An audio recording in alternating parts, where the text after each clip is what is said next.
Hello, family. Welcome to another episode of Perspectives with Gwen. Today, we've got one of the females that I absolutely adore for the work that she's doing, for the belief systems that she holds, and also she's just an all-rounder advocate for human well-being. I can put it like that. We've got Tessa Dooms. Hello, Gwen. Thank you so much for having me. It's an honor to finally have you.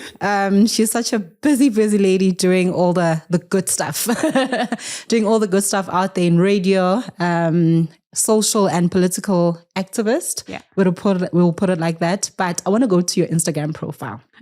So This is how you, so on a bio, right? It says Rivonia Circle, social justice, political change, travel, fun, friends, author, columnist, a baddie. You know, when I saw that, I'm like, okay, Tessa, okay, baddie, okay. Yeah, baddie. That one really like struck me. I'm like, okay, I want to hear about this baddie aspect, you know? Yeah, no, there's definitely a story behind it. Do you mind sharing? Sure. So I think it was 2021. Yeah. So I'd been doing a lot of political commentary and a political analysis for quite a while. And so people who were coming to my social media pages were expecting just like hard politics all the time. And then I was just like, this is going to be the year of the baddie. And I started on New Year's Day because I was wearing a little crop top and I was like, you know what? This is the side of me that social media never sees. Yes. And we're going to start letting them see that we are more than just our opinions, because women are often put into these kind of boxes. You can either be this or that, right? So if you're smart, and then you have to like, you know, show up in smart ways. And then if you're going to be like a baddie girl, then you have to be a baddie. And if you say something smart, then people are like, what are you doing? Yes. So women are couched in these ways. Sure. And I was just like, I can be everything and I can be whatever I want to be. And if you discredit what my views are and what I have to say based on the fact that I'm in a crop top and bum shorts, that's up to you. Then you'll miss out on me. But I'm not going to play the respectability politics of showing up the way you want me to show up to be taken seriously. Right. So I started just taking really fun baddie shots and baddie outfits. And I started like that whole year. Wow. And I was also a columnist that year for a newspaper. So my Instagram is like this really like the one post is me posting an article and the next post is me laying on the beach in a bikini.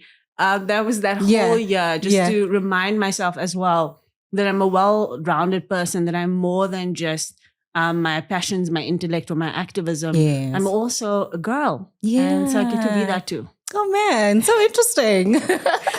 Okay. Also, I would like us to get to a few quiz questions. Let's just get to know you a little bit more. Cool.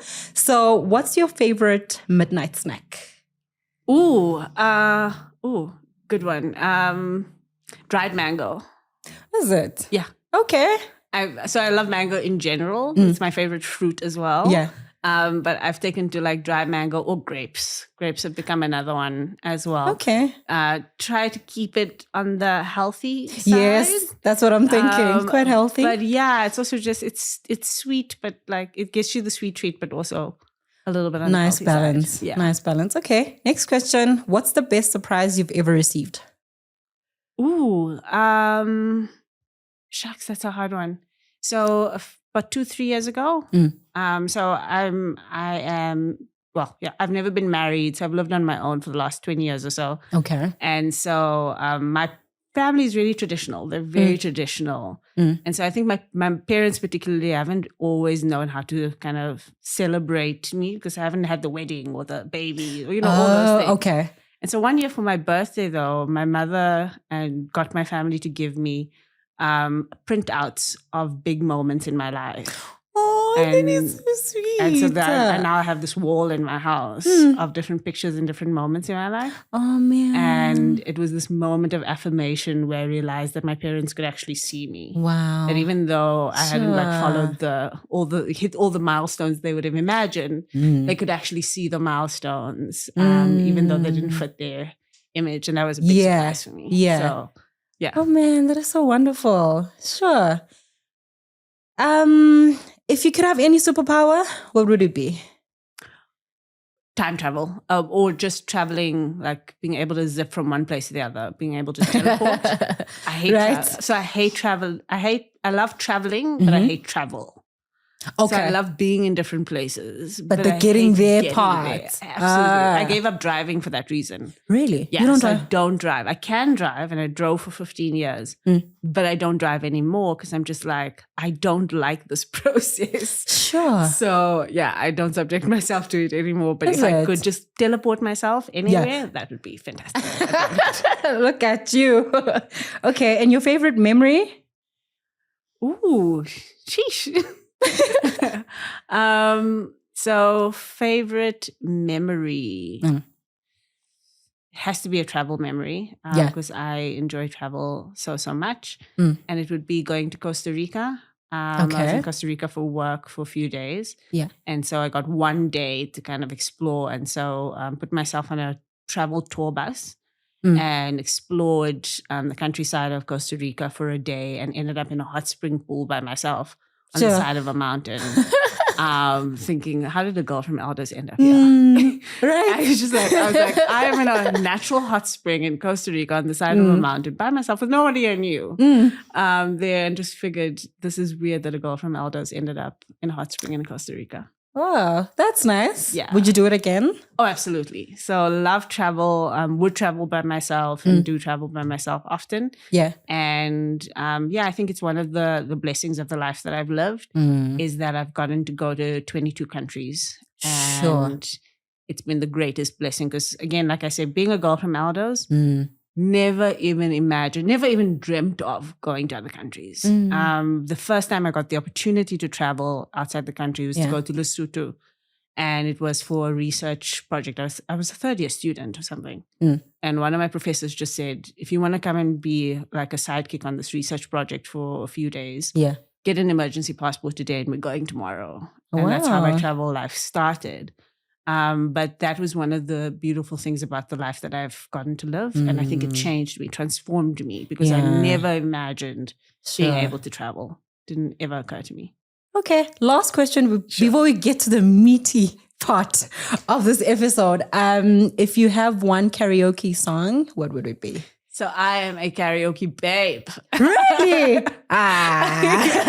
Every time I get to do karaoke, I will do it wholeheartedly. I will be in the whole mix. So karaoke is my thing. Yeah. My favorite karaoke song is actually a Whitney Houston song. How does it go now? Gosh.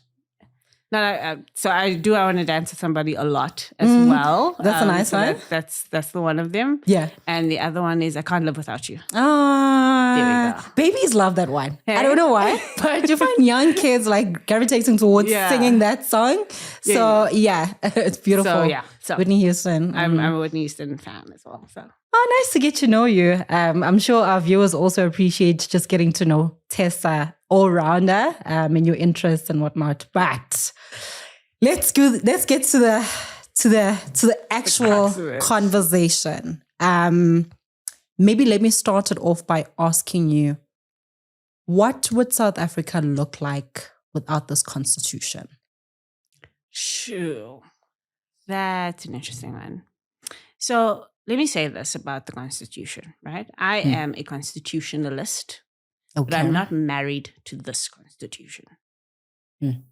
And not because I don't believe in many of the things in this Constitution, but just because I think we've gotten into a point in this country where we have made the Constitution like an institutional sacred cow. You just can't touch it. You can't do anything to it. And it has almost made it become more important than people. And whenever institutions and things and objects become more important than people, I become a bit wary. Because firstly, a democracy is that the people shall govern, not the government shall govern or the institutions shall govern. And so I think that we must always treat something like a constitution like it is something that we can engage, change, interact with. Right? Yeah. So I'm for a constitution because I'm for a social contract. I think that societies need to be able to come to agreements around what we think is acceptable and unacceptable. Yeah. And so I do think we would be worse off without this constitution or a constitution. Okay. And I do think there are many things about this constitution I particularly like. And chief amongst them is the ways in which we affirm people's human rights in our constitution and affirm their right to exist and their right to have dignity, because that's one of the things we were trying to solve for. What we forget about is that race and racism, one of the bedrocks of colonialism and apartheid, was about coming up with a justification for why some people are better than others, right? And so a colonizer comes to a land and wants to have a justification why it's right to fight for this land and to take this land from others, and says, well, the reason is because they are darker and I am lighter, and lighter is better than darker, therefore. See what I mean? And so and therefore being darker is being less human. And this is for full humans.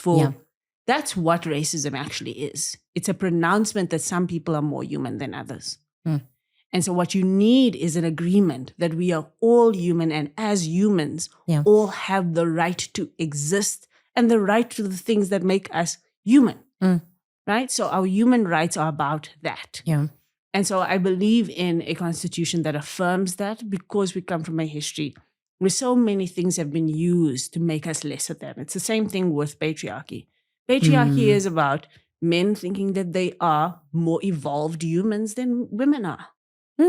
They're stronger, therefore they're more evolved. Therefore, it's all interpretation in order to give some people more priority than others.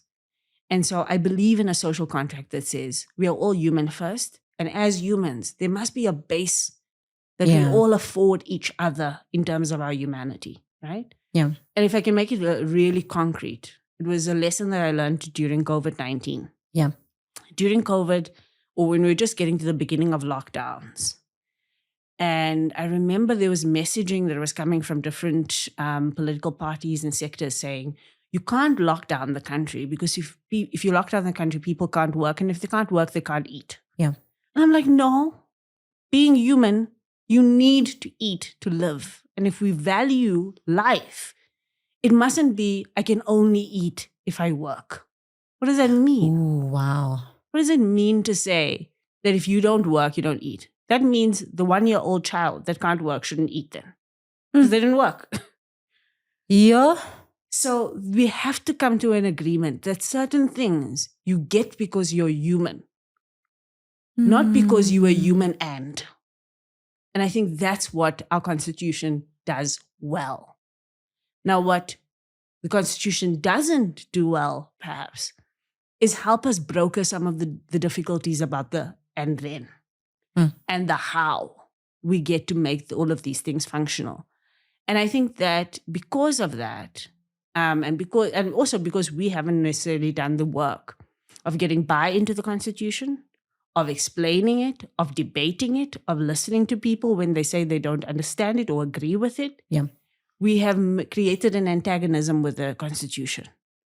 Because we're just like, the Constitution's right, and so anybody who questions it is wrong. That can't be the case. Especially when people aren't, going to question it out of malice. They're questioning it because they want to know and understand why you have a great Constitution, but I have a terrible life. Yeah, that's true, because now it's dubbed as one of the most progressive constitution in South Africa. But then if you look at the state of South Africa, you can't put the two together and see the equation balance. So for me, my question is always, then who is it benefiting? It's the best constitution in accordance to whose benefit, you know? And for me, I don't think the Constitution benefits particular people more than others. Okay. But I think the use of the Constitution benefits particular people more than others, or the lack of the use of the Constitution benefits some people more than others, right? So one of the typical things that we talk about in the country, land expropriation. The Constitution we have right now allows for land distribution without compensation. Okay. You know that big debate we've had for 10 years? The The constitution we've always had allows for that because it says willing buyer, willing seller. So if anyone's willing to sell for zero, it can be sold for zero. Zero is not off the table. Nil is actually included in the constitution we have now. Nil is an option for what the value is that is determined. But that value needs to be then negotiated. And if that negotiation is with you and you are a landowner, and the negotiation says, actually, sir, your access to that land was based on somebody having been dispossessed in 1958. And what we need to do is, in solidarity in this country, we need to redistribute that. How do we come to a place where you relinquish that land to the state so that that land can be redistributed to redress a past that you have unfairly benefited from? That's the conversation you need to have. But the problem is we think we can regulate and litigate people into development, redress, and all of the things that we need. We don't want to actually have the conversations, the negotiations, the engagements. We just want laws to get people to act right. The reason why we haven't even addressed to any degree racism in this country is because we've not had a racialization conversation. We've not had a re-socialization of this country into different racial thinking. Yet we think people are not going to be racist. Of course they are, because the only thing that stops them right now is legal instruments. Not a change of heart, not a change of mind, not a change of vision or, even of self-interest or what they can gain from treating people better. All we did was we changed the institutions. We didn't actually change the people. Sure. And that's a very interesting point, because I feel like as a people, we're trying to find our voice. People are trying to raise their discomfort, but it seems like there's a barrier. It seems like it just goes on social media for quite some time. For 7 days, it'll go on and then it'll die down. Something else will come up. It goes on in the streets for a day or two and then it'll die down. It seems like there's no real tangible change that is happening, but you can feel the tension and the frustration 100%. In the people. So then what kind of system do we need that will enable physical, tangible change in the majority living situations of our people? The first thing is we need a recognition that democracy is not vested in its institutions, but in its people. So we think democracy is voting, policies, laws, a judiciary, government, a parliament. Those are not democracy. Those are just the current institutions through which we enact democracy. Sure. Democracy is the people governing themselves. That's exactly what the word means. Those are supposed to be tools for the people to govern themselves. If they are no longer tools for the people to govern themselves and they've become something else, they become obsolete and they can be put in the bin. We can keep democracy and we can bin electing people. Sure. I'm not even precious about elections. I'm like, if we can find another institution or system by which we can get governance working that doesn't include elections, that too can be democracy. Elections is just the agreement we made now about what institution works right now. But why do we have no imagination beyond the institutions that we have? They weren't given to us by some divine authority. They were just created by other human beings like you and I. And so the idea that we are just stuck with them is where I think we need to start. And say, actually, this thing is not working. And if it's not working, it doesn't mean democracy is bad. It just means that particular institution needs to change. And part of democracy, and why I prefer democracy over authoritarianism or autocracies or dictatorships, it means that we as the people have the option to change institutions that we don't think work for us. Instead of waiting for one person or being at the behest of one dictator or one person's will to change something, we can actually change things ourselves. What we've done, though, is that it's happened at a global level. And, it's happened really in the last 70 years, the post-World War II world. that has said, these are the institutions of democracy, these are the institutions of economics, and these are the ones that we're going to work on, and they're the only ones that matter. Anyone who questions those, and then it gets reinforced by structural adjustment programs or IMF loans, where you get told, okay, if you want to get the money, you have to agree to these institutions in this way. Yes. And so it all becomes normalized. But we have to ask ourselves, are there other ways of governing ourselves outside of these institutions? And I believe globally right now, the world is in the best opportunity, the best moment to rethink the institutions of democracy globally. Why? Because the very democracy that everything is based on right now is producing dictators.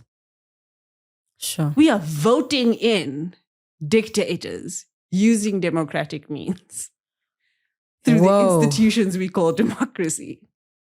I don't think we realize that. I don't think the layman actually realizes that or acknowledges the impact then that has, because we are just thinking that by voting, you've done your part and things are going to change. You can vote in people who are anti-democratic. People who are anti-democratic can learn how to use democratic institutions for ill intent, to take away power from us. Ooh. So in the South African case, right, I make the case that in 1994, we became a democracy where the government shall govern, not the people shall govern. That what we did is we handed over our power to govern ourselves to a representative or representatives, to political parties, to other people who went, this means we now just wait and they'll deliver. Yeah. And so the people have never governed themselves in this democracy because we gave over our right to govern ourselves to somebody else to govern on our behalf. And sure, we thought they were our comrades. We thought they were our aunts, our uncles, our mothers, our fathers. And so we assumed that they'll act in our best interest. We didn't participate. We didn't engage. We didn't fight for the right to have our voices heard. And so even something as simple as the way we vote, I think one of the fundamental errors we have made in this country is accepting the electoral system we have. Sure. Because that electoral system was born out of a negotiated settlement. It was part of the apartheid negotiated settlement. Because white people were afraid if we voted by constituency, which is the way they were voting, by the way. Okay. But now if you look at the constituency and everybody in your area can vote, you realize there's a lot more black people. Yes. So you go, I don't want to have to compete with all these black people. So let's not vote by area or constituency. Let's vote by party. Because that gave them the best shot. That's why they say the proportional representation party system includes minority rights. Because it meant that those white people could then make sure they got a seat at the table. That was also the point of the GNU, right? The first GNU. Yeah. The first GNU's playing field was any party that gets 5% of the vote could be in government. That's why the National Party ended up in government. Yeah. And they did the math, guys. They did the math and knew I can't win a seat to be MP if I do it in my region that now has black people included. But we can get 5% of the vote because we're 5% of the population. So let's agree to 5%. And then we'll make it into government. They just did math. That was supposed to be, and is still now, in the interim constitution, was an interim electoral system. Even Nelson Mandela, on his last speech, being president in parliament, said, a reminder this is an interim electoral system. We still haven't figured out what the right electoral system is for the democracy that we want.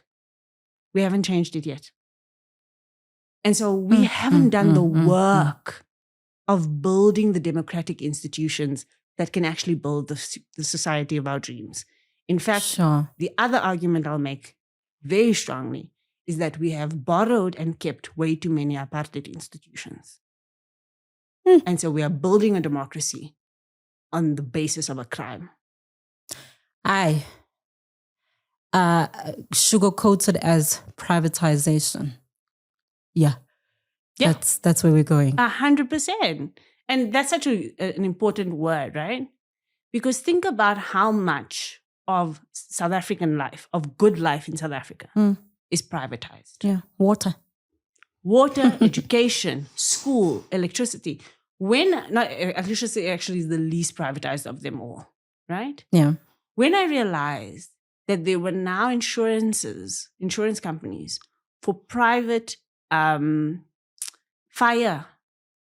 brigades, then I knew we were in trouble. Sure. Because that says if your house is burning, somebody's going to ask you for an insurance card to save your life and your life's possessions. That's what's going to happen. We have privatized public goods in order to maintain apartheid infrastructure. That's where we are. That's where we are. We've built this thing on essentially a crime against humanity. And, you know, I then sit and wonder the immorality that we are seeing also unfold. Is it also stemming from, one, the anger, the pain, the feeling of not being able to take ownership of your life, and then you resort to other means of trying to regain that power? Because now it feels like we are so powerless.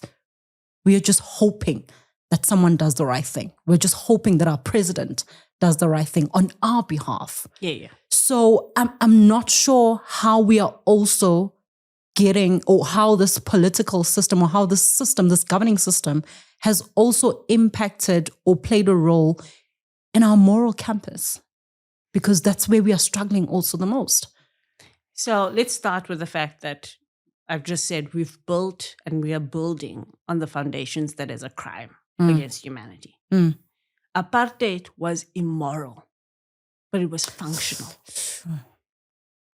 You can have a functional, immoral system govern, right? It was legal to do things that stripped people of their humanity during apartheid. It was a legalized form of dehumanization and immorality. It was literally a crime. So let's just take something as simple as townships. Yeah. The creation of a township. Yeah. The creation of the township was an immoral act. In the way that it was started, you went and you ripped people out of their homes, ripped them away from their land, ripped them away from each other. So in the book that I wrote, co-authored with Lindsay Ebenezer Khaled, I tell the story of how my father was dispossessed of his name through apartheid, right? So my dad is born Motswana boy, as far as he knows, in the Northwest, in what is now the Northwest province in Vryburg. Yeah. And actually in Ditakwaneng, which is a little village outside of Vryburg. Yeah. But because of apartheid and because particularly of the Group Areas Act, first the identification, the Reclassification Act. Yeah. My father got classified the first time because he was just taken from school and he was classified Motswana, he was classified native. Goes home and finds out that my family had decided to classify colored. So he had to go and reclassify. Sure. When he goes to reclassify, they tell him to speak English and give an English name he's never used. And so he loses his Tswana name. He becomes Elliot. That's violent. It is violent and immoral to ask people to have to lie to you about who they are so that they can get scraps more than they could have gotten as a native. It wasn't that much more. It was scraps more. It was wider streets or being able to work in the front of the shop rather than the back. But that's the position. There are black families who change their surnames from Ndlovu to Olifant to get scraps. So it's built on immorality. And then he ends up being almost jailed, detained for working in his aunt's shop, which was in a native area.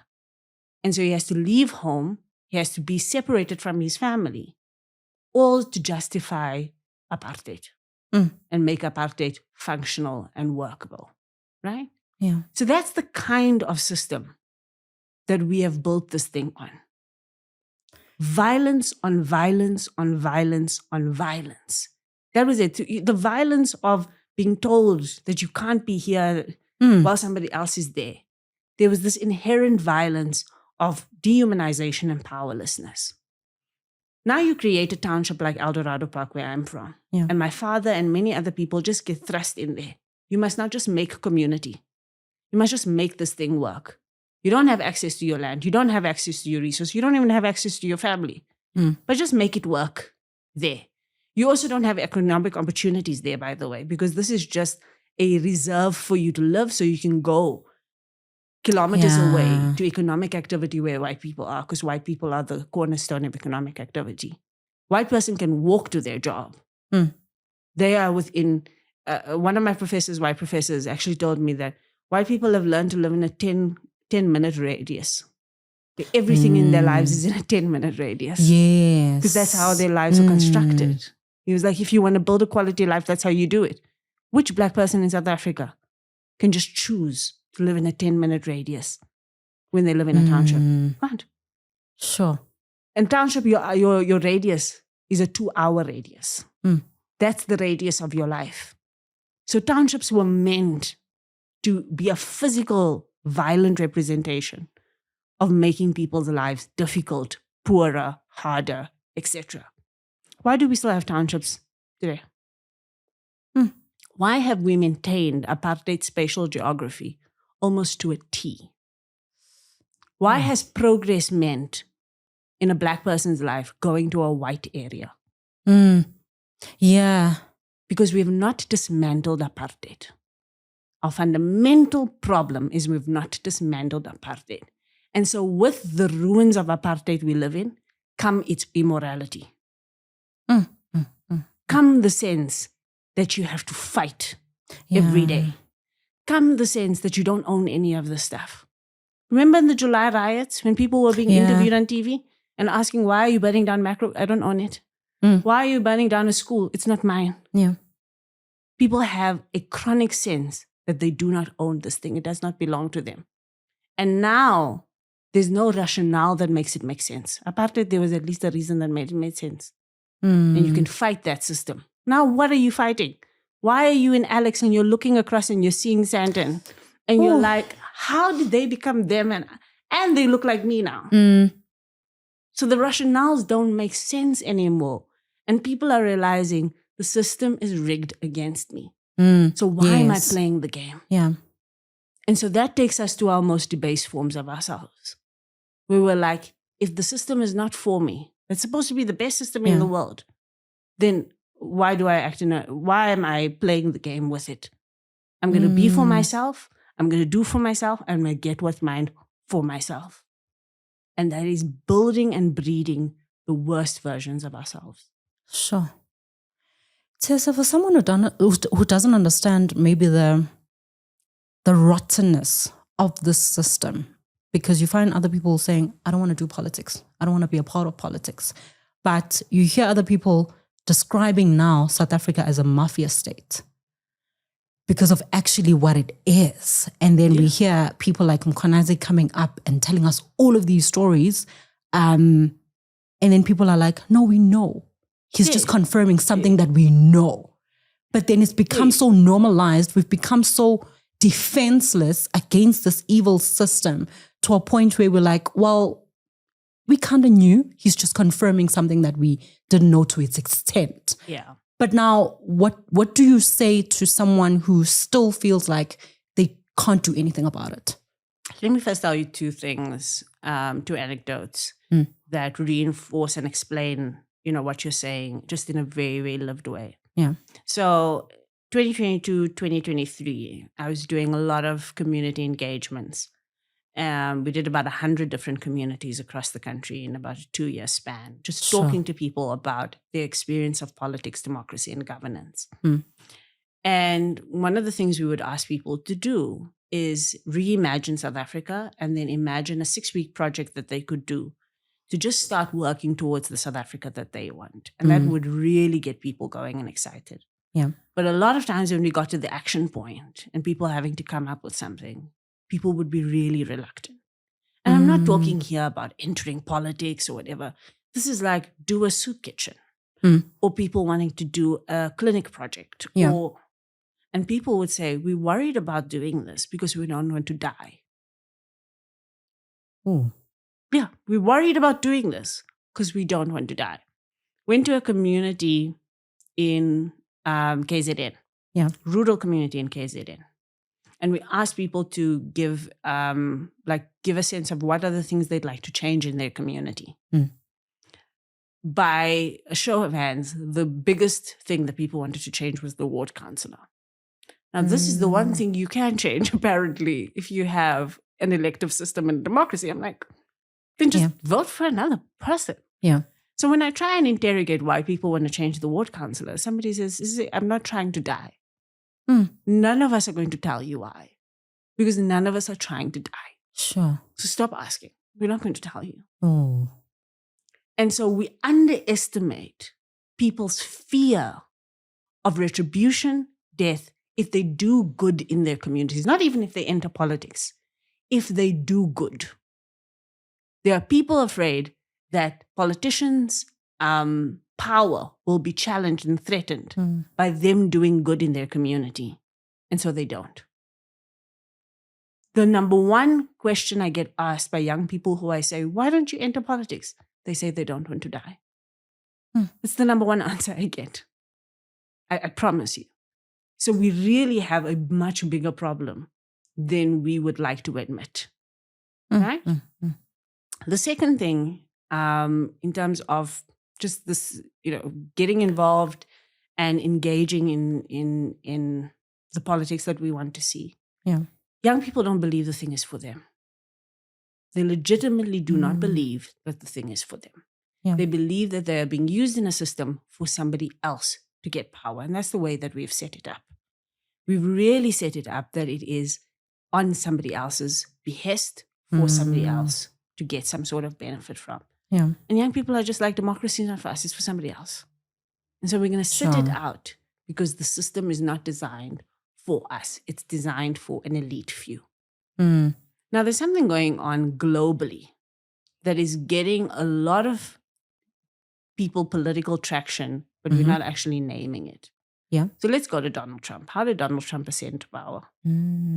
Donald Trump ascended to power by saying the establishment is rigged. It's for a small elite group of people, and you don't have power. They have power. And so what we need to do is drain the swamp. We need to break the establishment. And so it's not even an anti-democracy message. Yeah. It's an anti the way in which people get into power, who gets get access and who doesn't get access. That must be broken down.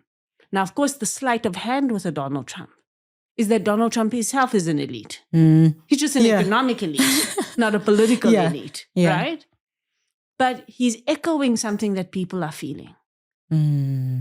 That system isn't going to give me access. Yeah. It's not going to give me entry. It's going to ask me to do underhanded things to get into it because there are only some people who get to play in that space. That's why I said to you, our electoral system is part of the problem here. The gatekeeping that happens of political power is part of the problem. So of course people feel like, Haibo, is it worth my life? So there's Lindiwe Mazabuko runs an organization called Future Elect. Yes. And they've just put out a study called The Cost of Politics. Really worth looking at it. Oh, yeah. Is it a booklet? Yeah, so it's a little booklet. Yeah. And they've spoken to especially young people and women going into politics. Yeah. The emotional, mental, financial cost of doing politics and doing it right in this country is very, very high. So that's why people don't want to. But here's why I am of the view that that's an intolerable position. Yeah. That we don't want to is absolutely intolerable. Because until we get to a place where we have changed those systems are still going to be the thing that elects us and gets us the leaders and the people who have our resources in their hands, our institutions in their hands, and our future in their hands, right? Yeah. Electing a a president, a prime minister, whatever, you're giving that person the life or death powers in your hands. COVID taught it to us. Bad governance during COVID was the difference between people living and dying. Ooh. Bad governance at the height of the HIV pandemic was the difference between 300,000 people living or dying. So we cannot just say, whoever's willing, you guys go do that governance thing. We'll do what we're doing here. Yeah. No, it's a matter of life and death for all of us. Some of us think that we can buffer our way out of that with our resources. Yeah. But the truth is, at some point, it's going to get you. At some point, it's going to get you. Load shedding taught that to the rich people as well. Yeah. At some point, it's going to get you. And so we can't leave politics to politicians. We cannot leave politics to politicians, especially if politicians are people who don't care about us. And that's the danger where we are right now. So people say, well, let's first change the system, then I'll become a politician. How do you intend to change the system without the system being in your own hands? The easiest way to change a system is to put it in your hand. Some say, well, let's just burn it down. Let's burn it down and start from scratch. You know what? It takes a lot of privilege to say burn it down. People who say burn it down usually are not there when things are burning. People who say burn it down have not been in the middle of protests that wreck people's houses and wreck people's lives, have not lost. You know the Gen Z generation in Kenya that we've all been clapping for? 200 young people lost their lives, okay? Burn it down is not as simple as it looks. And the people who usually end up on the worst side of burn it down, there are people who will tell you, there's a documentary now that has come out around people who will tell you how much it cost them to be part of the riots in 2021, how their businesses have not recovered as young people, as working class people, as street vendors, how they've never recovered after what was lost during that period.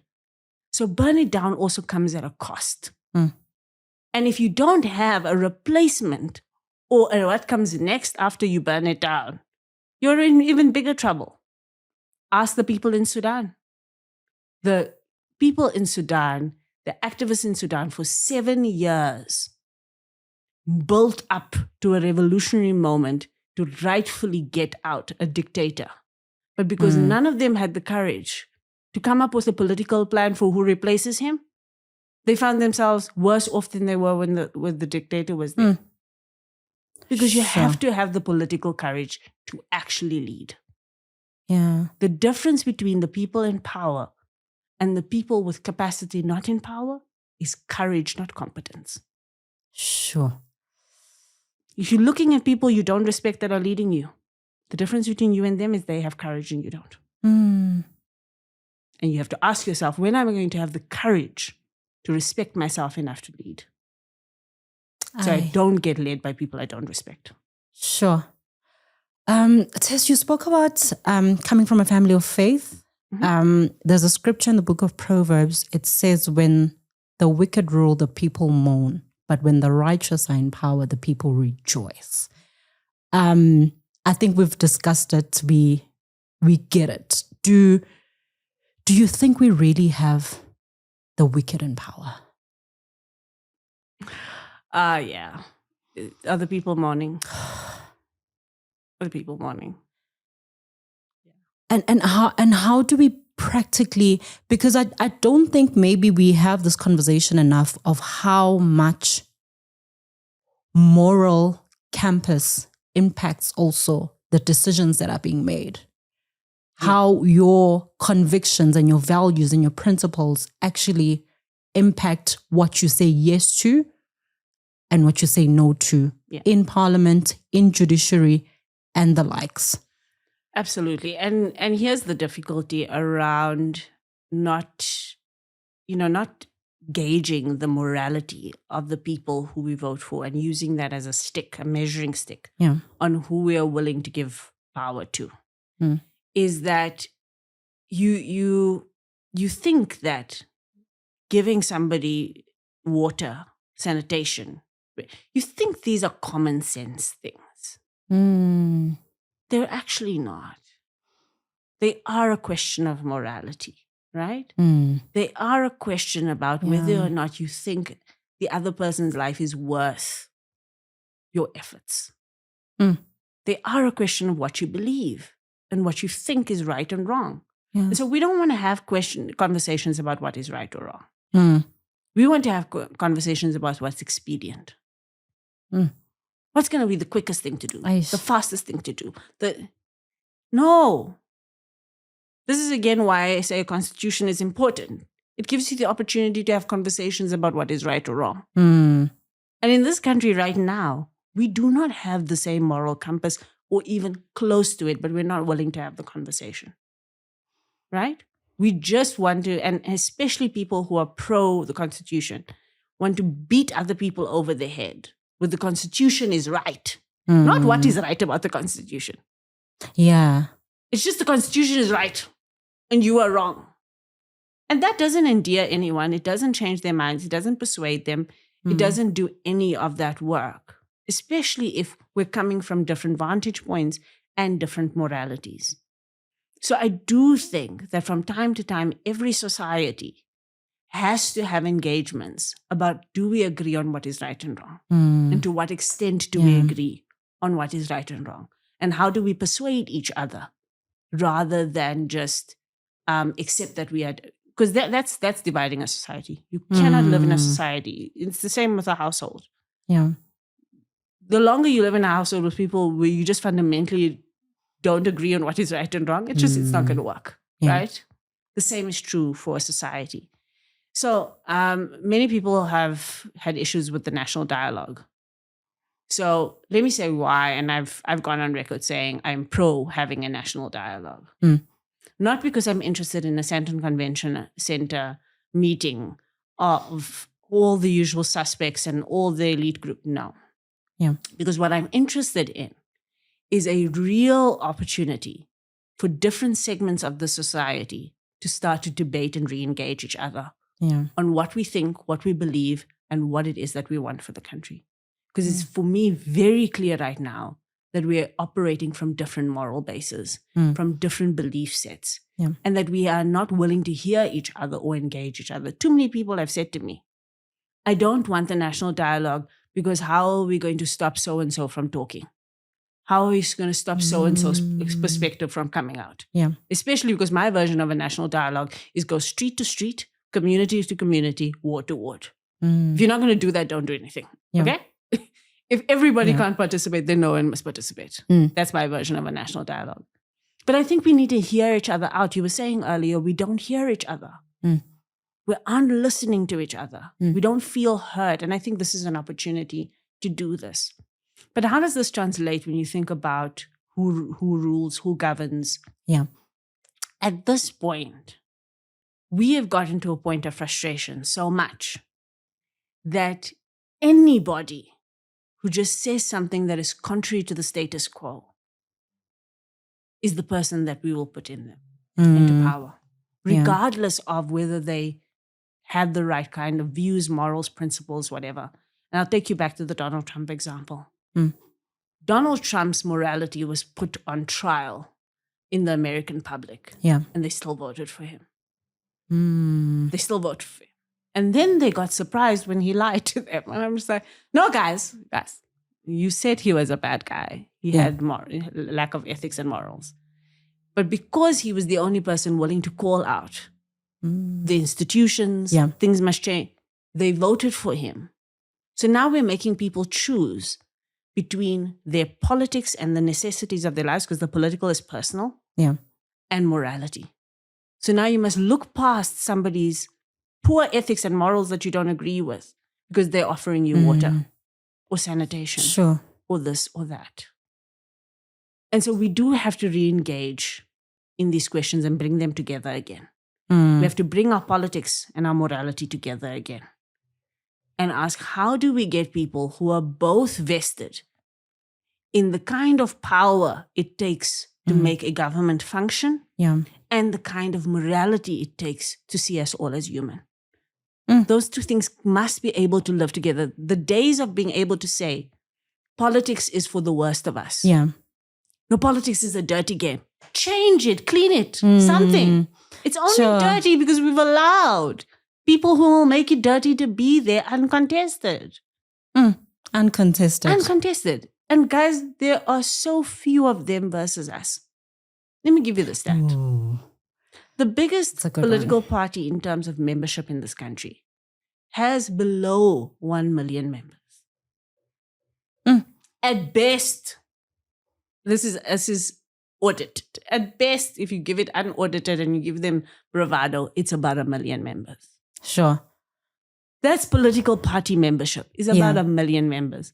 Let's say, okay, you're like, but there's also voters who aren't members. The biggest political party by voter base is 6 million people. There's more of us than 6 million people, guys.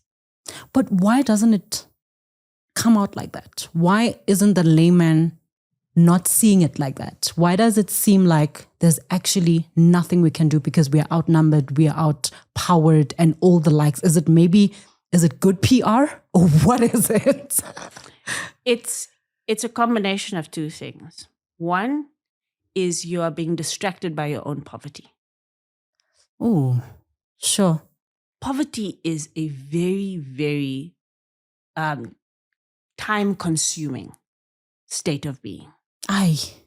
You don't have the time to think about everything. And that's why when people say you don't need a national dialogue, I'm like, yeah, that's you. Every time I have to convene people in under-resourced communities, I have to make sure that is a resourced convening to give people the luxury of being able to come out of their lives where they are hustling to survive. So they have the opportunity to sit for a day and have a conversation and think and talk through their issues. Yeah. All right? So poverty is a distraction. And the poorer you keep people, the less they're able to think through the issues, debate the issues, engage on these things, and actually come out with solutions at the end of the day. And that's why they love keeping us poor. The second thing is they love keeping us in competition with each other. Remember how apartheid was about dividing Black people and then making them compete? Middle class. Think about how many poor, marginalized people in South Africa are now being made to compete with each other. Yeah. Compete for what the state should be giving, by the way. Yeah. They are making us fight each other, so we're distracted from fighting them. Sure. And we must stop falling for the trap. Stop falling into the trap of looking for somebody weaker than ourselves or as weak as us so that we can win the fight, but lose the war. The war is against people way more powerful. The kind of people who will say to you, yes, you must go and block people's health access while they go and use their medical aid to skip queues. Those people, you must ask them hard questions. Because they sit with actual power to fix your problems, but then point you in the direction of somebody less powerful or as powerless as you. And say, go and fight that person for the crumbs that I'm about to dish out. We are being distracted by that. But the final thing is that we have gotten into a political culture of transactional mobilizing versus sustained organizing. Yeah. Right? During the 70s and the 80s, the one thing Black people in South Africa knew is we had no government. The politicians were in exile. And that we were going to have to make this thing work for ourselves. Yeah. And so we started organizing ourselves for that change. That doesn't mean everybody agreed on everything. I can tell you for free, having spoken to enough activists, they disagreed on many things. All they needed to do was agree on one thing. And that's what they did over a 15-year period. They decided to start organizing in agreement on just one thing.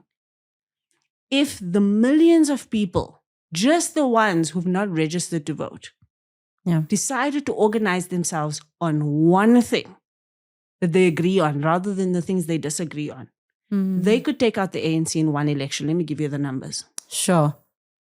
40 million people over the age of 18 in South Africa. 27 million registered. So just that gap.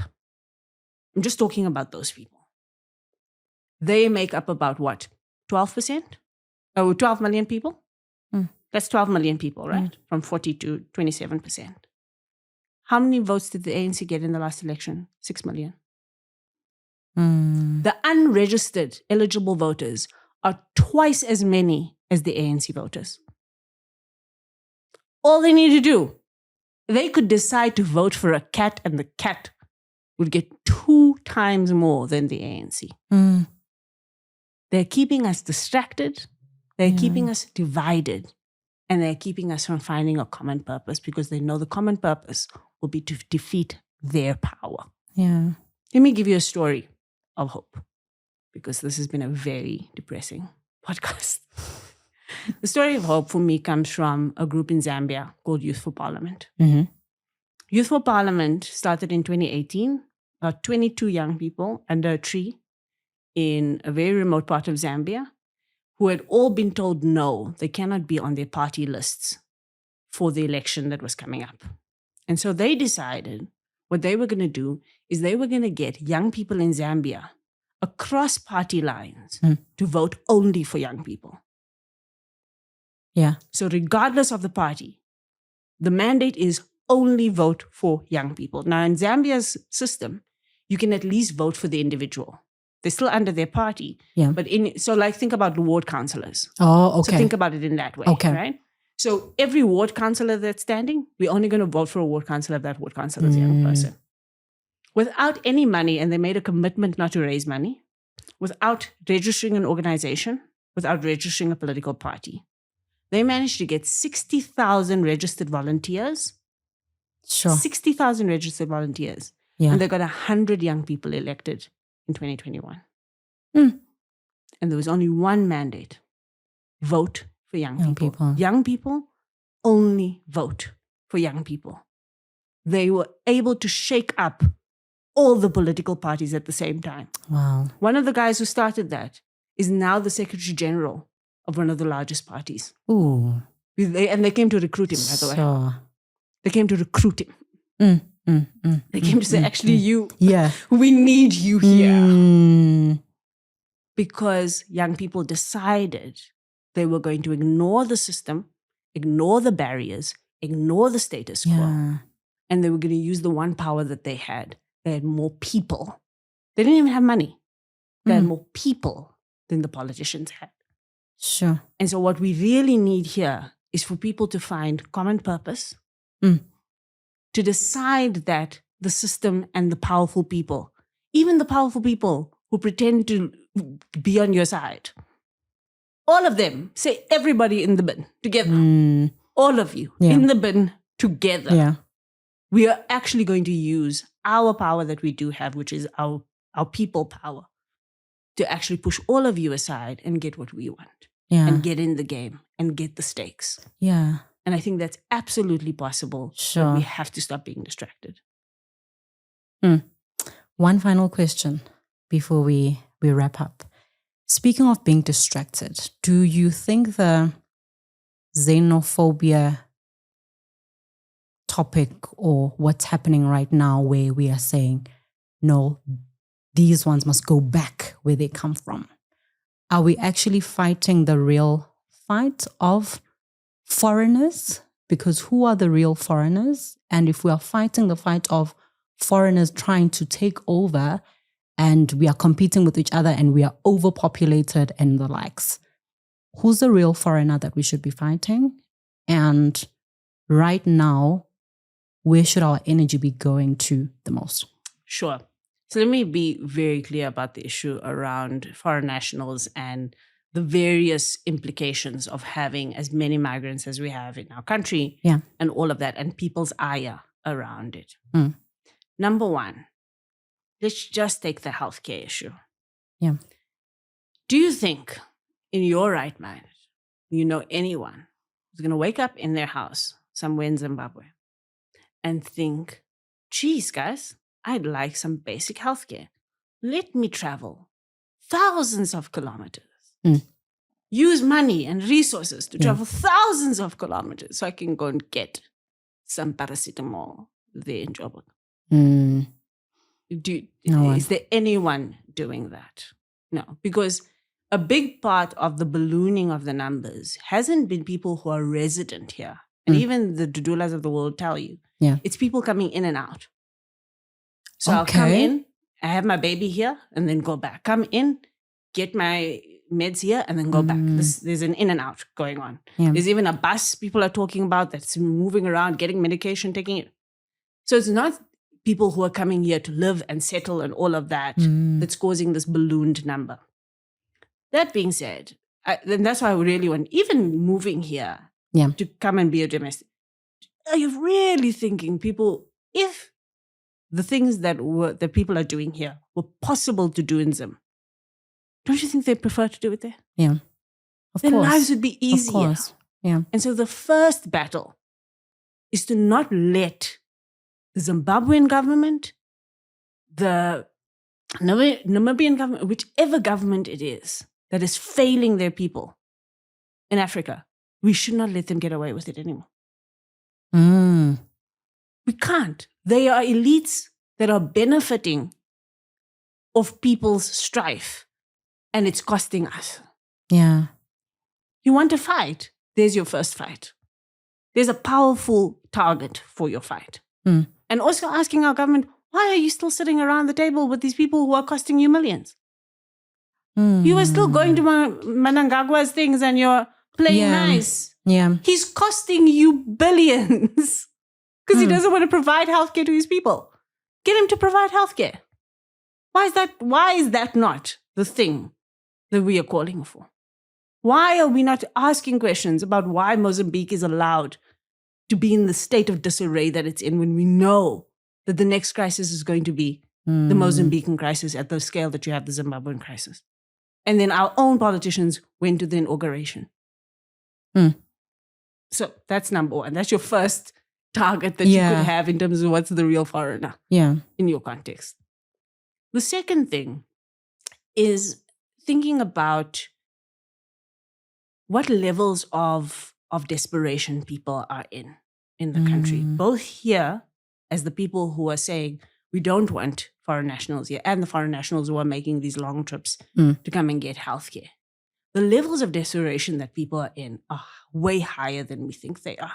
And I think we need to start seeing each other's desperation and each other's poor state.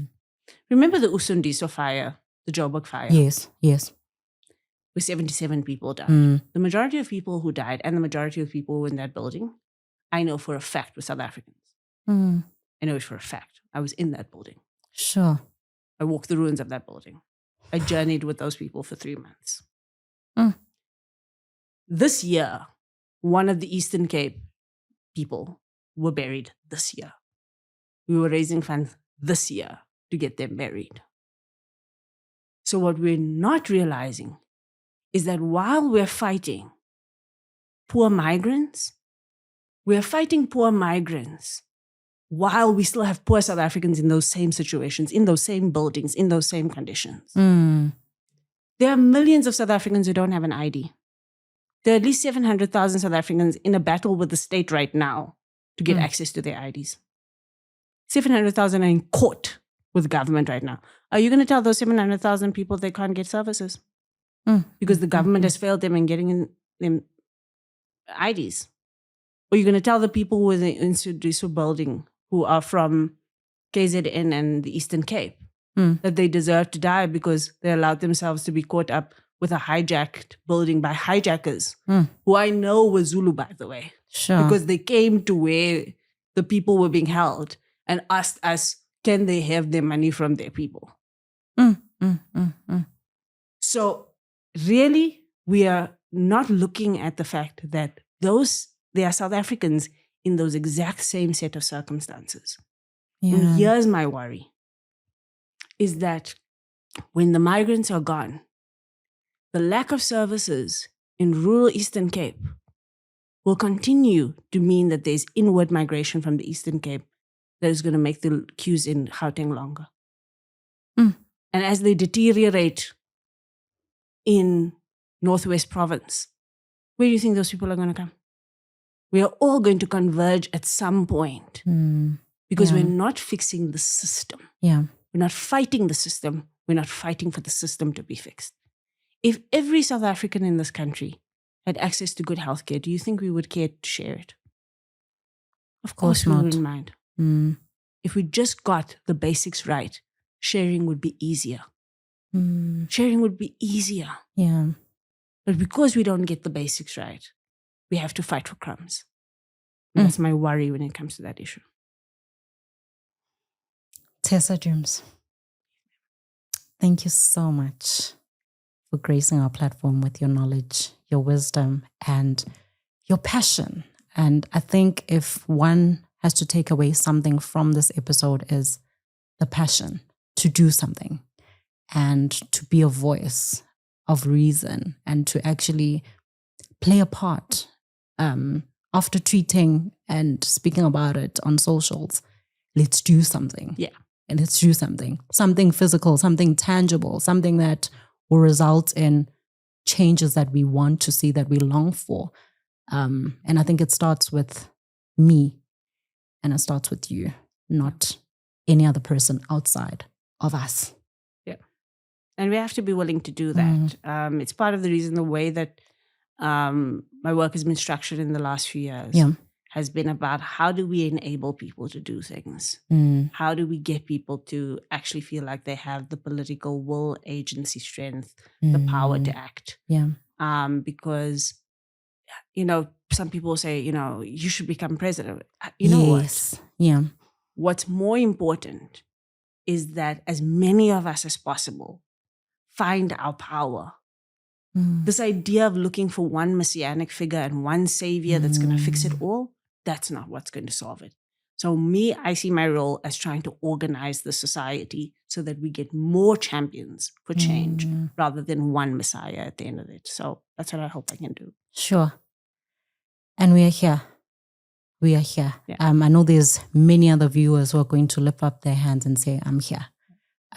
So if maybe your parting shots could be, where can people find you on your social platforms, and also the spaces that you are in, and where you want to call out people to come on board and collaborate and to, add value in whichever way they can. Please do share that with us. Sure. So on social platforms, Tessa Dooms, on the various platforms, you'll be able to find me. It's not very difficult. It's not the most common name in the world. It is. Which really helps. But on those platforms, it really is about engaging in earnest. And let's share thoughts and views. I know people think that engagement doesn't change anything. It changes minds. And that's really important in and of itself. Yeah. I'm on Power FM every day. So I'm the host of Power Breakfast from 6 to 9 every day. And there is also an opportunity for us to think through issues, to hold people to account, to bring both the most powerful in society, but also people with less power, but with a lot of will to do things. So I've tried to make that space one where we're not just talking to big, powerful brokers all the time, but we really are talking to a diversity of South African society. So that's one of the things I'm hoping to do. And then also I'm at Rivonia Circle. So I'm the director of programs at Rivonia Circle, which is a think tank. And there we've built up a network of about 150 facilitators and organizers across the country who are all volunteers who say, listen, we'd like to do something in our community.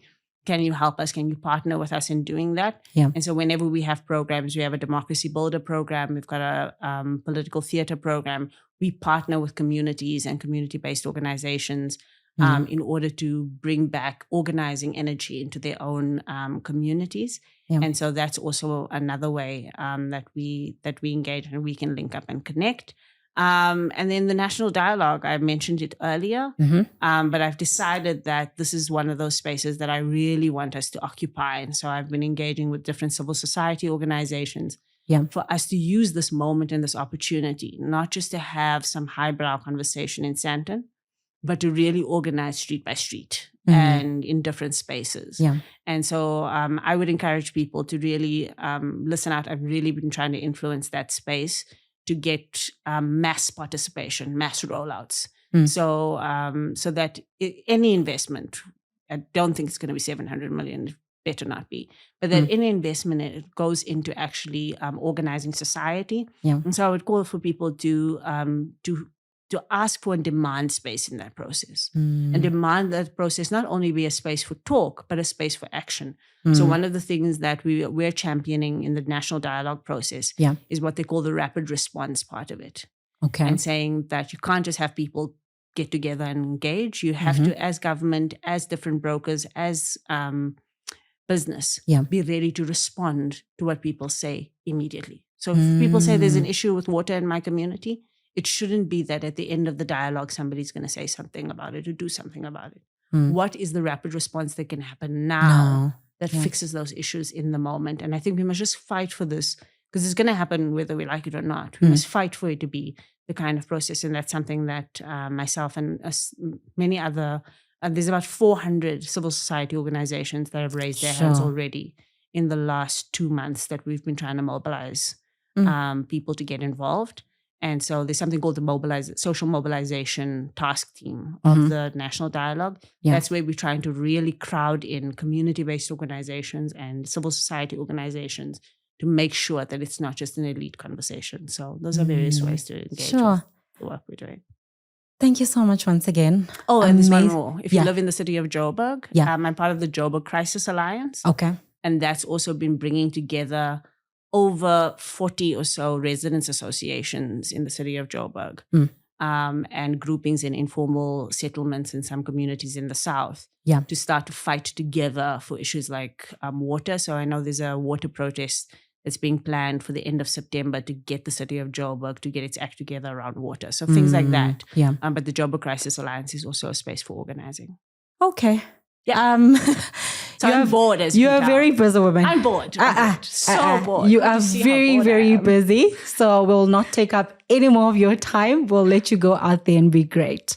Tessa Dooms, everyone, please follow her on her social platforms. Send her a message. Be in touch if you'd like to do anything of great value for your community, for the country at large. I think the possibilities are really endless. So it's much love from me to you. Till the next episode. Thank you for watching. Goodbye.